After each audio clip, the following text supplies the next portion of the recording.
Hey, I'm Saul, and this is my guide to Behemoth Titan. I've been maining Behemoth for nearly 3 years now, and I wanted to share what I've learned to help you get the most out of the new buffs. The stuff I'll show you in this video has been mostly here since week 1 of Beyond Light. I want to show you the insane dopamine rush this subclass gives you, and how much of a badass you feel as you slide into combat like a drifting tank in the snow. Ever since I started playing, I never really vibed with the movement abilities that depend on camera swaps. It really disorients me, so being able to just stay in first person really vibed with me, and that really helped me improve in the game. I want people to know this subclass and know it well, so I did my best in a couple days to throw my knowledge inside this video as much as I could. The slide cancelling I'll be teaching in this video lets me compete even with Dawnblades on being the first on the lane, and that really helped me improve in the game. I want people to know this subclass and know it well, so I did my best in a couple days to throw my knowledge inside this video. I'm not the best Titan in the world, but that doesn't mean I can't teach you how to have insane fun and the strengths of this subclass.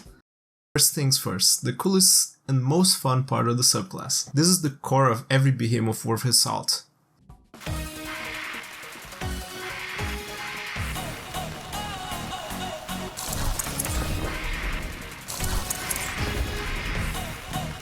Cryoclasm. The aspect that you can see equipped here is the slide mechanic that makes you slide much longer. This is how Cryoclasm works normally. Whenever you slide, you go to a set distance and then you have to run again to keep it going. But then there's this. Whenever you sprint on your slide animation, you can go even further.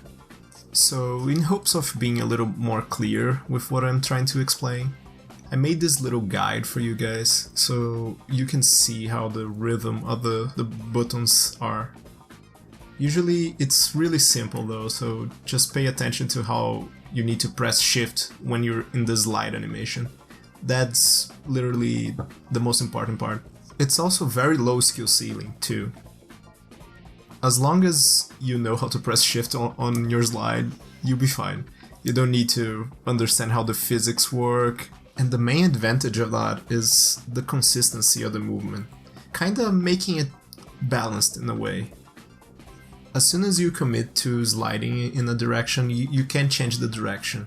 That's where slide cancelling comes in. Just be careful not to launch yourself into trouble.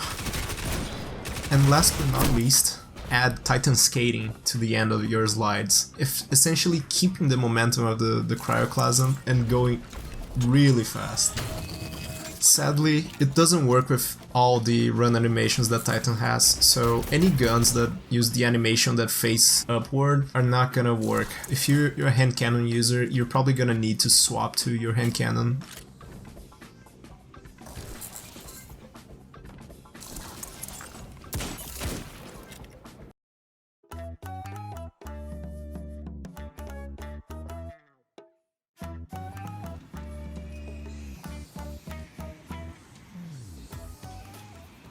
Up next, Glacier Grenades. Now, this is where the second aspect choice comes in. All those fragments are geared toward making your grenade heal you in a pinch. If you use it properly, you can even get periodic heals mid-fight. That also gives you your melee back. Chains makes glaciers give you damage resistance if you're near them. As the Crucible gets more and more ways of shifting TTKs, you want to have the option to heal and resistance on your kit. It can be the difference in a primary fight, or surviving a body shot sometimes. And now, Rhyme. Rhyme is the main reason you're using Glacial Harvest. Every time you obtain a Stasis Crayon, you're gonna get healed. If you're full, you get up to 75% overshoot per every glacier. On this season, however, you'll be able to have more than just these slots for Cryoclasm. The fourth slot, you can use whatever you want, really. The core of the class is mostly on the healing and having the damage resistance, so I'd probably run Fissures just to get the extra damage on the glaciers. The Crucible currently has way too many ways to shift your TTK, so you want to have a little bit of that as well. I'd say the movement alone carries this entire subclass, so you can pretty much remove Glacial Harvest if you want other things. As much as How is really good too, it kinda ruins your super, so you're probably better off without it.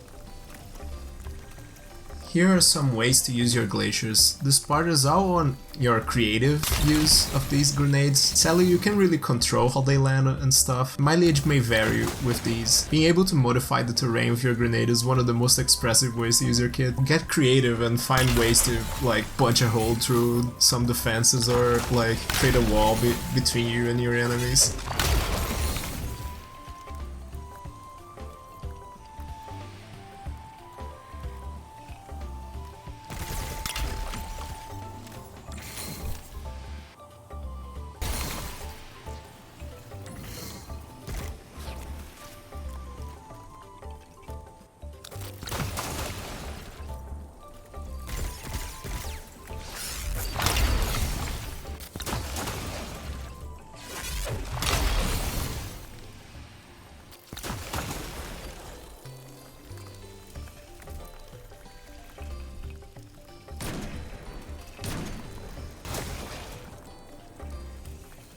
But enough about glaciers. Here comes a really interesting part of the kit, something that I value a lot, especially on 3v3, the Shiver Strike. It works with a hold and release mechanic. You snap to your target once you release on a certain range, making fairly consistent for a close range melee. Just keep in mind that whenever someone gets out of the range as soon as you're about to release, it probably will whiff. If you don't jump, it also is very inconsistent for close range targets. So you need to do a little short hop before you do it. Also, Synthoceps extends the range that the snap goes to the enemy, so keep that in mind. Huh, I just killed that guy with just 2 punches. How did I do the second punch? Well, let me explain. Whenever you do this melee, you can get a combo, kinda like a fighting game. Like, the punch can go like immediately as soon as you finish. You can get 2 punches for 1. Sadly, this is very weak whenever there's shotguns on the other side. Use sparingly. As long as you're unpredictable, you're probably gonna be fine with this double melee, but mostly just avoid getting shotgun in the face whenever you use this. It's a very gimmicky melee, so don't use it too much. But really, this melee doesn't even need to be used against enemies. You can use it to redirect yourself in case you get in trouble. Keep that in mind as a escape plan.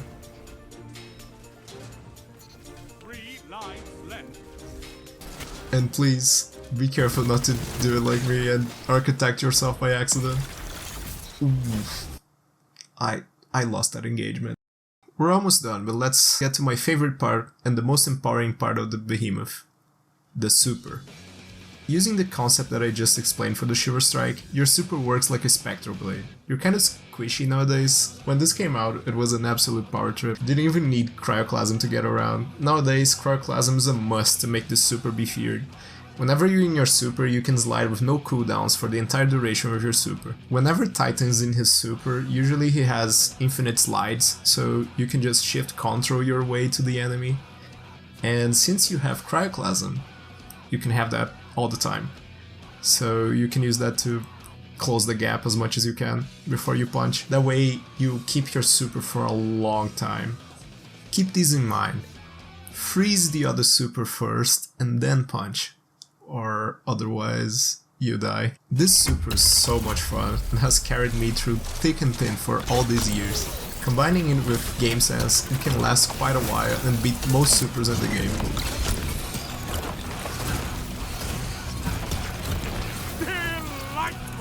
Double down.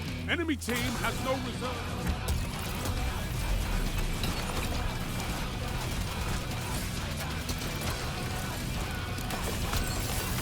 Double down.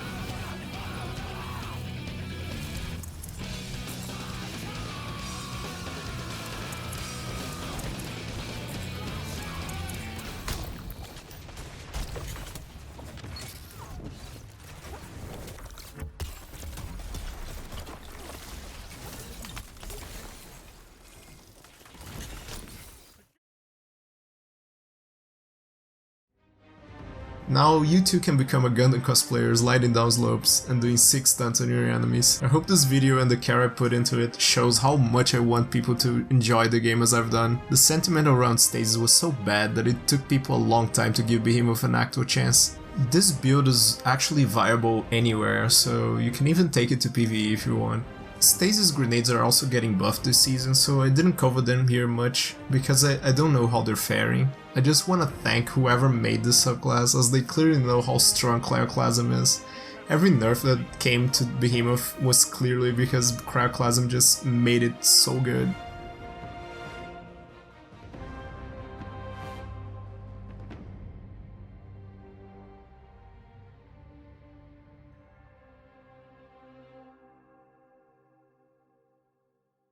I'm really excited to play around with the sandbox changes this season. I hope this video makes the game feel new for you, or like, if you're tired of the old Titan movement. This is one of the reasons I was so pissed off at the Twilight Garrison drama.